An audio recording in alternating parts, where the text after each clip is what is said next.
요즘 신문에 매일 보시는 장면입니다. 윤석열 대통령 개업 이후 이 탄핵 여부를 두고 3개월 넘게 지금 우리 대한민국은 심리적인 내전 상태에 있습니다.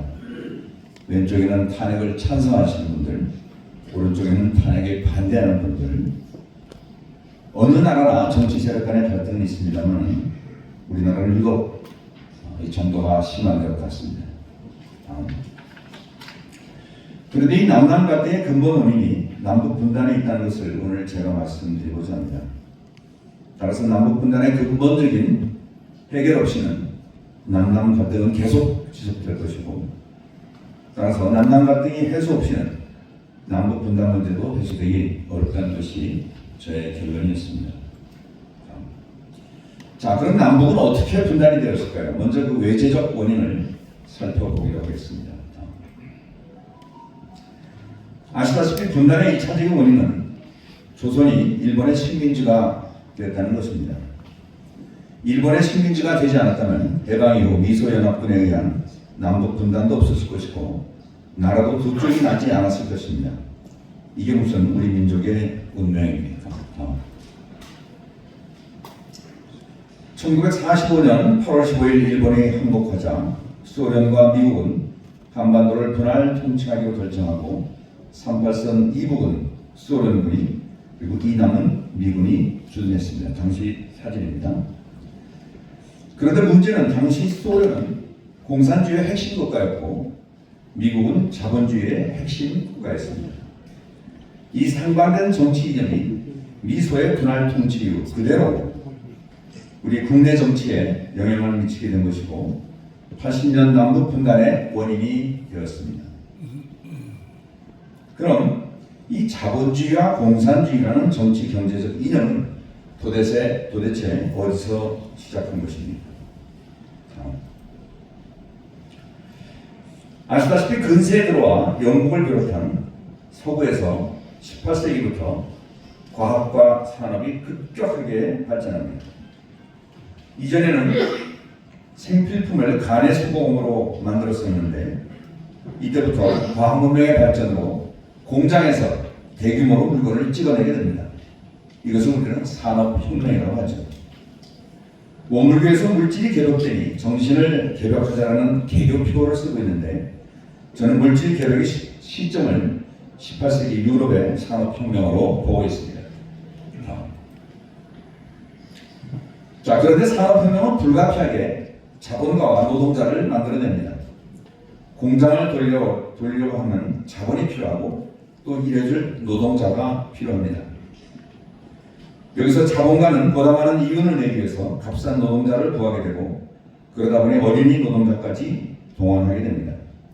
여기에 지금 사진 왼쪽은 당시 유럽의 신문에서 자본가가 노동자를 이렇게 걸레짜듯이 쥐어짜는 만평이고 오른쪽은 가난한 소년 노동자들의 모습입니다. 그러다 보니 유대계 독일인이었던 칼 막스라는 사람이 자본론이라는 책을 쓰면서 자본주의는 내부 모순으로 결국 망하게 되어 있다고 이렇게 비판을 합니다. 왜냐? 자본가는 더 큰 이익을 내기 위해 노동자의 임금을 쥐어짜고 그렇게 되면 노동자, 즉 소비자들이 가난해져서 공장의 물건을 살 사람이 없어지면 결국 공장은 문을 닫게 되고 자본가도 망한다는 얘기죠. 그래서 칼 막스는 생산수단을 사유하지 말고 공동체가 소유하여 자본가와 노동자라는 계급이 없는 이상사회를 만들자는 공산주의 이론을 발표하게 됩니다. 이론은 상당히 좋습니다. 그러나 이것을 혁명으로 성공시켜서 최초의 공산국가를 만든 사람이 소련의 레닌이라는 사람입니다.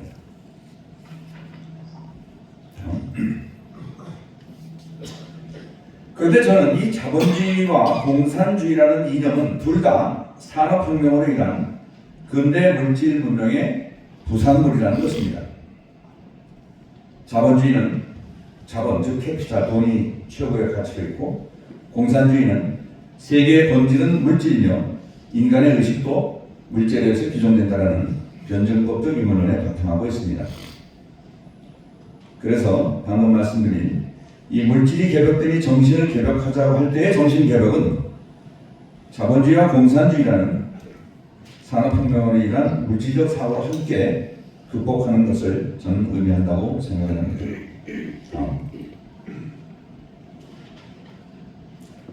당시 일본은 우리 조선뿐만 아니고 중국, 만주 그리고 동남아시아 넓은 지역을 식민지화 내지는 침략을 했죠.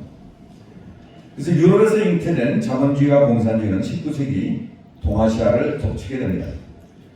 자본주의가 유일하게 성공한 나라는 일찍이 문호를 개방한 일본뿐이고 중국과 조선은 이 두 상반된 이데올로기로 인해서 극심한 혼란에 빠집니다. 자, 봅시다.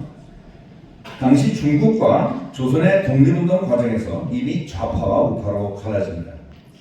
이 사진에서 보다시피 왼쪽은 김일성과 모택동, 즉 공산당의 깃발 아래 독립운동을 하는 사람들입니다.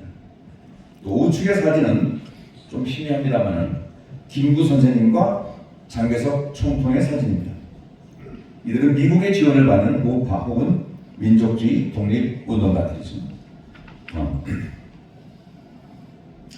그리고 얼마 있어 1945년 8월 일본은 소련의 참전과 미국의 원자 폭탄 투하로 마침내 항복을 합니다. 왼쪽 사진은 원폭 사진이고 두 번째 오른쪽 사진은 메가더 사령관이 미주기호에서 일본의 외무장관으로부터 항복 문서를 받는 장면입니다. 그리고 동시에 조선도 해방을 맞게 됩니다. 그러나 이것은 우리 힘으로 얻어낸 자주적 독립이 아니기에 또 하나의 더 큰 불행이 우리 민족을 기다리고 있었습니다. 아까 본 사진입니다만은 미소 양국에 의해 한반도가 남북으로 분단되고 미소의 정치적 이념이 한반도에 큰 영향을 미치게 됩니다. 지금까지는 분단의 외제적 원인을 말씀드렸고 지금부터는 남북 분단의 내재적 원인, 특히 우리 정치 지도자들의 분열을 말씀드리겠습니다. 저희 대한민국은 임시정부의 정통성을 두고 있는데 이미 임시정부 내에도 민족주의 노선을 걸었던 동지들입니다만 여기서도 좌파와 우파의 갈등이 심각하게 있었습니다. 왼쪽 사진은 친러 사회주의 독립운동가 이동희씨고 오른쪽은 친미 자유주의 독립운동가 이승만 전 대통령입니다. 이런 두 세력 사이에서 도산 안창호 선생이 좌우를 조화시키기 위해서 엄청난 애를 쓰십니다. 그러면서 이런 말씀을 하시죠. 지금 혁명을 공산주의로 하자, 무정부주의로 하자, 복뼈, 이건 임금을 다시 우리가 내세우는 겁니다. 복뼈 운동을 하자 하여 각각 자기의 의사를 주장하고 있다. 그러나 그 주장이 다르다고 서로 다투지 말고 우리는 민족혁명을 해야겠다는 각오를 가지고 대혁명적 조직을 성립하기 위해 일치적 행동을 취해야 할 것이다. 아마 도산 안창호 선생님이 지금 태어나셨다면 땅을 치고 통곡을 하실 겁니다.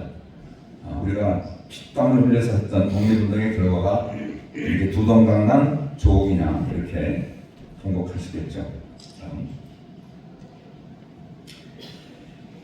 해방 이후에 임시정부가 한국으로 들어옵니다. 그리고 국내에서 미 군정하에 3년 동안 통치를 받게 되는데 여기서 이 극단적인 좌우를 통합하기 위한 중도파들이 있습니다. 왼쪽이 이문영, 여운형, 가운데 김구, 그리고 오른쪽이 김규식. 제가 이 당시에 만약 정치를 했다면 아마 이분들과 함께 했을 거예요. 근데 이렇게 중도파들이 양쪽에서 다 인정을 받지 못하고 결국 암살을 당하거나 납치를 당하게 됩니다. 다음. 그래서 방금 얘기했던 이 중도파들이 1948년 3월 이런 성명을 냅니다. 미소 양국이 우리 민족과 강토를 분할한 채 남북의 각각 정부를 수립하는 날에는 오직 동족 상잔의 참화를 격화시킬 뿐이다. 남북의 우리 형제자매가 미소 전쟁에 전초전을 개시하여 총검으로 서로를 대하게 될 것이다. 그러니까 6.25 2년 전에 이런 예언을 합니다. 다음. 그러나 이런 중도파들의 경고에도 불구하고 몇 개월 후에 남쪽에서는 이승만을 대통령으로, 북쪽에서는 김일성을 수령으로 하는 두 개의 코리아가 세워집니다. 그러나 결국 이것은 축복이라기보다 앞서 중도파들이 예언했듯이 우리 민족 최대의 비극인 6.25 전쟁을 촉발시킵니다. 북의 남침으로 시작된 6.25 전쟁은 남한과 북한의 충돌이라는 내전적 성격도 있지만 소련을 중심으로 한 공산주의 나라들과 미국을 중심으로 한 자본주의 국가 간의 국제 전쟁이었습니다. 그래서 냉전의 최고점이라고도 하죠. 이 자리에는 이 6.25 전쟁을 겪으신 분도 있고 또 상당수는 그 이후에 태어나셨을 것입니다. 6.25 전쟁은 우리 민족 역사 중 최대 비극인데 남북한을 합해서 군인과 민간인 합해서 160만이 죽었다고 합니다. 여기에 중국군 또 미군까지 합하면 거의 한 200만 정도 된다고 해요. 그리고 부상자까지 합하면 500만이 넘는 희생자가 있었습니다. 그리고도 어느 한쪽에 승리가 없는 무승부로 전쟁을 마치게 되죠. 근데 제가 여기서 주목하고 싶은 것은 한국 전쟁에서 죽은 남북한 사람들의 숫자가 약 160만 명이고, 근데 한국인이 일제에 끌려와서 징용을 당하거나 징병당해서 죽은 사람이 10만에서 한 20만 명 정도라고 하니까 일본 사람에 의해서 죽은 사람보다는 우리 민족끼리 서로 죽인 숫자가 거의 한 10배 정도 많습니다. 이건 정말 부끄러운 일입니다. 그리고 이 6.25 전쟁으로 인해서 남한과 북한은 더욱 적대적이 됩니다. 이것이 독일과 우리의 큰 차이인데, 독일은 전쟁이 없었기 때문에 그래도 쉽게 통일했는데 우리는 전쟁을 했기 때문에 이 증오감 때문에 통합이 쉽지 않습니다. 결론적으로 남북 분단은 일본 식민지와 미소의 분할 전쟁이라는 외부적 원인이 있지만 더 큰 원인은 우리 국민들의 내부 분열과 정치 지도자들의 리더십 부족이 있습니다. 여기 천주교에서 오신 분들이 많은데 천주교에서는 미사가 끝날 때쯤 내 탓이오 내 큰 탓이오라고 이렇게 가슴을 치는데, 저는 우리 한국 근세사를 보면은 내 탓이오 내 큰 탓이오라 이렇게 참여를 하고 싶습니다. 남북 분단의 내재적 원인으로서 좀 심리적인 우리 마음의 문제를 좀 다시 한번 짚어보기로 하겠습니다. 유네스코 헌장 서원에 유명한 말이 있습니다. 전쟁이 인간의 마음에서 시작되었듯이 평화를 구축해야 될 첫 번째 방법도 인간의 마음이다. 그러니까 전쟁을 시작하는 것도 인간의 마음이고 전쟁을 끝내는 것도 인간의 마음입니다. 자, 이제 정산정사의 권군론이 나옵니다. 이분은 6.25 전쟁과 해방 직후 6.25 때 그 원불교 교단을 이끄셨던 분인데 이런 말씀을 하십니다. 자기의 주의라는 건 뭐 공산주의, 자본주의 이런 거죠. 자기의 주의나 세력 배경을 삼기 위하여 어느 일개 국가에 편부하여 다른 세력을 대항하려는 비루한 생각을 버려야 한다. 우리는 중도주의가 아니면 도저히 서지 못할 것이며 연합국의 다 같은 원조가 아니면 건국 사업이 순조롭게 진행하지 못할 것이다. 과거 경술련 이전의 친더, 친중, 친일파의 세력 투쟁의 결과가 무엇이냐? 결국 나라를 잃어버린 거죠. 그래서 이 말씀은 당시 외세에 의탁해서 권력을 잡으려는 정치 지도자들에 대한 경고였습니다. 또 이렇게 말씀하십니다. 요사이 인심의 상태를 대개 본다면 공연히 충동성을 장려하여 혹은 평지에 풍파를 일으키고 혹은 사랑하는 동포를 원수같이 대적함으로써 무슨 건국 사업이나 하는 듯이 아는 자가 적지 않은 듯하니 이것이 어찌 우스운 일이 아니래요. 이건 지금도 그대로 해당되는 얘기입니다. 참다운 건국은 있던 원수라도 은혜로서 돌려 동심협력하는 데 발생되나니 결국 남북 분단의 핵심 그리고 남남 갈등 해결의 핵심은 원수를 은혜로 돌리자는 얘기인데 이게 쉬운 일은 아니죠. 건국이 있은 후에야 평등도 있고 자유도 있고 권리도 있어 행복을 누릴 것이니 소아를 놓고 대아를 주장하면 소와 대가 한 가지 구원을 받지만 대아를 놓고 소아를 주장하면 소와 대가 한 가지 멸망하는 법이다. 다음. 사람의 투쟁이 처음에는 사상전에서 시작하여 다음에는 세력전으로 옮기고 다음에는 증오전으로 옮겨서 필경은 무의미한 무력 투쟁으로서 공연히 대중에게 해독을 끼치기 쉽다. 이 말씀은 아까 그 유네스코 헌장 서원에 있는 내용과 거의 유사한 내용입니다. 다음. 이 공산주의와 자유주의에 대한 그 이분의 나름의 해석이 있는데 이거 조금 내용이 길기 때문에 좀 넘어가기로 하겠습니다. 다음 해주시죠. 다음. 또 다음에. 네. 정사는 한마디로 중도 평화주의자였습니다. 그리고 이분은 공산주의라는 것이 남의 사유를 뺏어서 억지로 평등을 만드는 것이 아니고 공산의 참된 의미는 공도주의와 공익주의에 있다. 그러니까 공익을 위해서 일하려고 하는 것이 궁극적인 공산주의의 목표가 되어야 된다. 그리고 자유주의는 자기 멋대로 하는 개인주의가 아니고 인권의 평등 위에 공중도덕과 조화되는 것이어야 된다. 다시 말해서 정산정사에 의하면 공산주의든 자유주의든 마음을 잘 쓰면 우리에게 유익한 것이 되고 마음을 잘못 쓰면 둘 다 해독이 된다는 것이죠.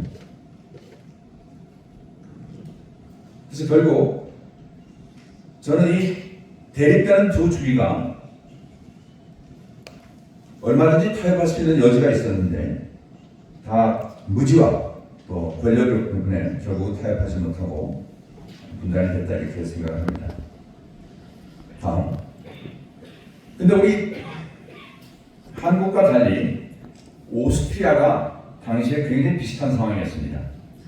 오스트리아는 독일에 편입된 나라였는데 마치 우리가 그 일본에 그 합방되었듯이 그래서 2차 대전에서 독일 편에서 전쟁을 치릅니다. 그리고 독일이 패하자 오스트리아 땅을 미국, 소련, 영국, 프랑스가 신탁 통치합니다. 그러나 오스트리아는 좌우로 나뉘지 않고 영세 중립국으로 독립해서 유럽의 선진국이 됩니다. 그리고 지금도 오스트리아는 남한과 북한과 모두 좋은 관계를 유지하고 있습니다. 왜 우리 지도자들은 그때 이렇게 못했는지 아쉬움이 있습니다. 다음. 엄청난 희생자를 낸 6.25 전쟁을 치렀다면 응당 그에 대한 반성이 있어야 되는데 남북이 모두 전쟁의 주역, 즉 김일성, 이승만, 남북의 정권을 계속 유지하다 보니 적어도 1987년 6공화국이 들어서기 전까지는 남북이 아주 적대적인 관계를 유지합니다.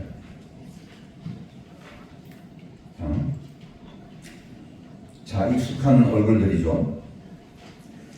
소위 자유민주주의를 수호한다는 이유로 독재 정권을 합리화한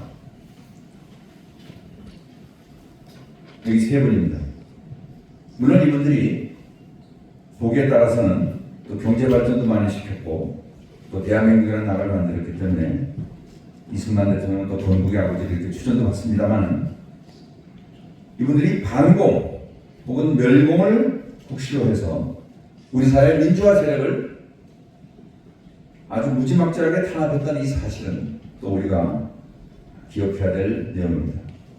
그래서 당시는 군대 내에서도 무찌르자 공산당, 때려잡자 김일성 이게 구호였습니다. 아마 다들 기억하실 거예요. 다음. 근데 여기서 문제가 지금 이제 그 윤석열 대통령 탄핵 그 개헌도 이런 그 맥락에서 나왔는데 자유민주주의하고 민주주의의 관계가 어떻게 되느냐?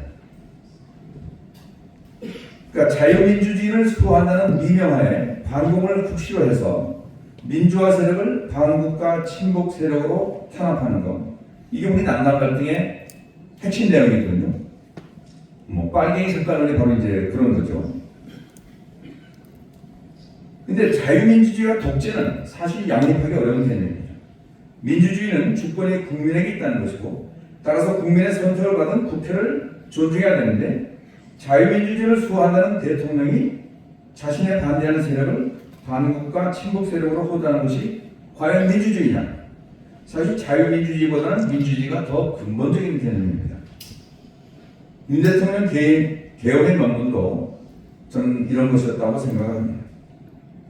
어쨌든 이 자유민주주의를 수호한다고 하면서 민주주의를 억압하는 이 모순이 우리 남남 갈등의 큰 원인으로 대두되고 있습니다. 다음. 그러나 세상에 영원한 것은 없습니다. 한국 전쟁 이후 30여 년간 계속된 국제적인 냉전 체제에 큰 변화가 생기기 시작합니다. 이것을 대땅급 화해와 공존이라고 하죠.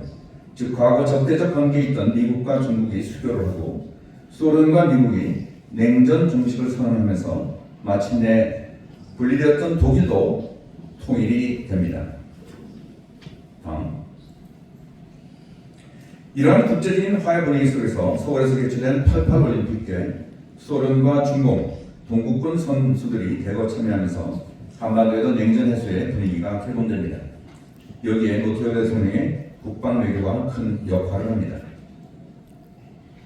다음. 저는 노태우 대통령을 상당히 존경하는 편인데요. 이 노 대통령은 6.29 선언을 통해 개헌을 하고 제6공화국을 출범시킵니다.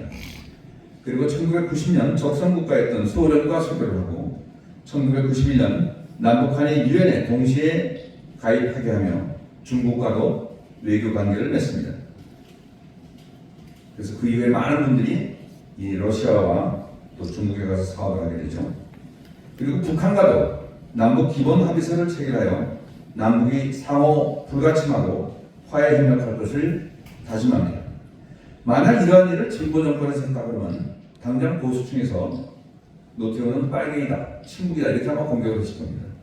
다행히 보수 정권에서 해서 말이 없었습니다. 네. 저는 앞으로도 이 보수 정권이 통일 문제에 더 좀 적극적으로 나서야 되는데 좀 아쉬운 면이 있습니다. 다음. 여기 왼쪽 사진은 당시 한국과 소련이 외교 관계를 수립하는 사진이고요. 그리고 2년 후에 한국과 중국이 또 외교 관계를 조인하는 그런 사진입니다. 근데 이제 여기까지는 좋았습니다. 진짜 화해 분위기가 한반도에도 이제 들어오는 것 같은데 여기서부터가 이제 문제입니다. 남한이 적대국인 소련, 중공과 수교했다면 당연히 북한도 적대국인 미국, 일본과 수교해야 균형이 맞습니다. 그래야 진정한 화해와 공존이 이루어지죠. 더구나 남북한이 유엔에 동시 가입했습니다. 그래서 당시 국제사회에서는 북한과 미국, 북한과 일본이 수교, 즉 교차 승인이 되어야 된다는 주장이 많았습니다. 근데 이것이 실패합니다. 그 실패 이유는 북한이 원하지 않아서가 아니고 이건 뭐 제가 여러 외교관들을 통해서 보여드리는데 당시 미국과 한국의 보수파들이 이제 냉전 체제가 끝났다. 자본주의 승리로 끝났다. 가만히 놔두면 북한은 붕괴될 텐데 굳이 우리가 북한을 살려둘 필요가 뭐가 있냐 해서 북한과 미국, 북한과 일본의 수교를 반대했다는 얘기입니다. 북한 붕괴론이 교차 승인을 하지 못한 가장 큰 원인이죠. 다음. 그러나 그 대가는 우리한테 참 혹독합니다. 한번 북한의 입장에서 역지 사진 한번 해보자고요. 오늘 제가 좀 불편한 진실을 얘기하는 건지 모르겠습니다.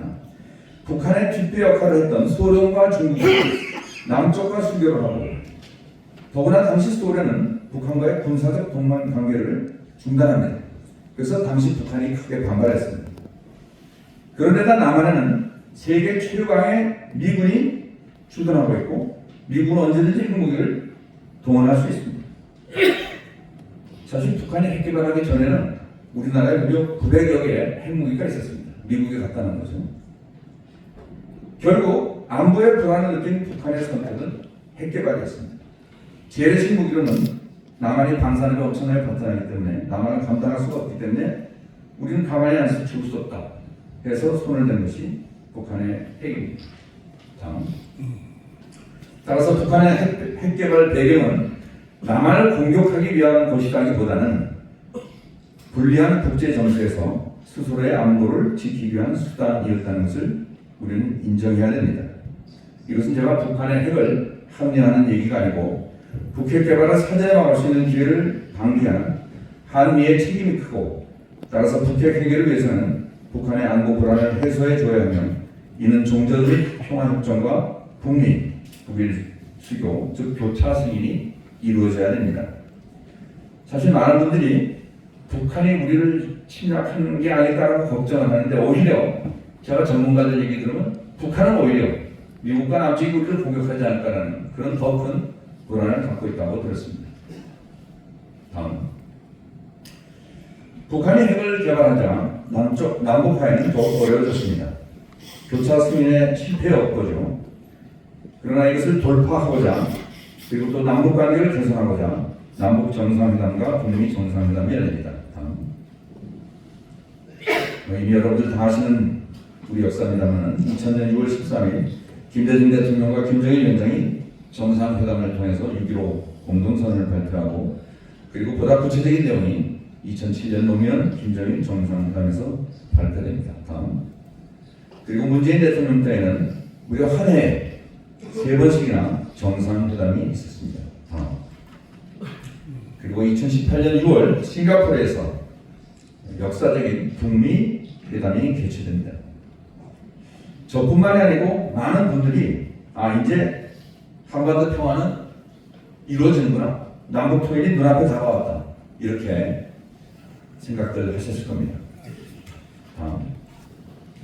그러나 웬걸 기대를 모았던 두 번째 북미 정상회담, 하노이 정상회담이 실패로 돌아가면서 문재인 대통령의 한반도 평화 로드맵은 그냥 수포가 되어버립니다. 남북 정상회담 그리고 육자회담, 북미 회담까지 있었지만 남과 북 그리고 북한과 미국 간의 상호 불신으로 근본적인 해결을 보지 못합니다. 이 불신을 우리가 어떻게 해소해야 하냐? 결국은 마음의 문제일 것 같습니다. 우리 대한민국 내에서 좌우 간의 갈등도 그렇고 남북 간의 갈등 그리고 미국과 북한 간의 갈등도 결국은 불신에서 초래된 것이죠. 다시 말해서 북한의 핵 자체가 문제가 아니라 남북 그리고 북미 간의 신뢰가 없는 것이 문제라는 것입니다. 세계에서 지금 핵무기를 가장 많이 갖고 있는 나라가 미국이지만 우리 국민들이 미국을 두려워하지 않고 얼마든지 왔다 갔다 하지 않습니까? 또 소련과 중국도 우리가 그 나라들과 수교하고 통상하면서 엄청난 핵무기가 소련과 중국에 있는데 우리는 그 핵을 거의 인식하지 않고 있습니다. 중국과 대만도 그렇더라고요. 우리 남북 사이하고 비슷한 관계가 중국하고 대만인데 중국에도 엄청난 핵무기가 있는데 대만이 이거는 문제 삼지 않아요. 그리고 대만과 중국은 인적 교류가 굉장히 많습니다.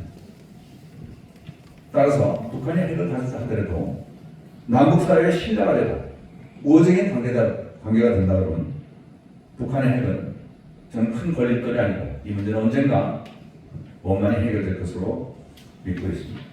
다음, 그럼 남북 및 남한 간의 불신을 어떻게 해소할 거냐? 다음, 우리가 이 한반도 문제에 대한 객관적 자세를 가져야 됩니다. 북핵의 근본적 원인이 무엇인지 객관적 판단이 필요한데 무조건적인 상대의 안마만 문제를 결코 해결하지 못한다는 것입니다. 제가 아까도 말씀드렸듯이 1990년 전에는 북한에는 핵무기가 없었어요. 오히려 남한에 미국이 갖다 놓은 무려 950개의 핵무기가 있었습니다. 지금은 다 미국으로 저소시켰다고 합니다만 그때는 북한이 오히려 남쪽에 핵무기를 문제 삼았을 겁니다. 근데 지금 그 이후에 북한이 핵무기를 가졌다고 하니까 우리가 지금 이제 핵무기를 없애라고 문제를 제기하고 있는 것이죠. 다음, 결국은 남북 간의 교류 활성화를 통해서 남북 간의 정서적 공감대를 늘려가는 것이 2차적으로 해야 될 일입니다. 그동안 다수의 남북 정상회담을 통해 화해를 위한 진전이 있었지만 실질적인 결과를 만들어내지 못한 이유는 결국 불신 때문입니다. 중국과 대만 얘기를 조금 더 드리자면 중국과 대만 사이에는 매주 무려 900여 편의 항공기가 왔다 갔다 하고 있습니다. 마치 중국과 대만이 엄청나게 전쟁을 할 것처럼 세상에 알려져 있습니다만 내부적으로는 중국과 대만은 저는 절반의 통일은 되어 있다고 생각합니다. 그리고 대만에 투자한 그 외국 자본의 절반이 중국이라고 해요. 그리고 1년에 약 1,000만 명 정도가 대만하고 중국 사이를 왔다 갔다 합니다. 네. 우리는 북한하고 만나지도 못하고 편지도 못하고 이메일도 안 되고 철저히 단절되어 있잖아요. 네. 이건 우리가 중국 사람들한테 좀 배울 필요가 있습니다. 다음. 남북 사이뿐만 아니고 북미일 간의 교류 활성화를 위해 북미일 간의 정서적 공감대를 확산할 필요가 있습니다. 다음. 균형 외교와 실용 외교. 우리 대한민국은 이 외교가 정말 중요한데요. 진영 외교 혹은 가치 외교로 남북이 어느 한편에 서버리면 한반도는 진영 간 갈등의 최전선이 되어 긴장이 고조되게 되어 있습니다. 저는 가급적 지금 여야 사이에서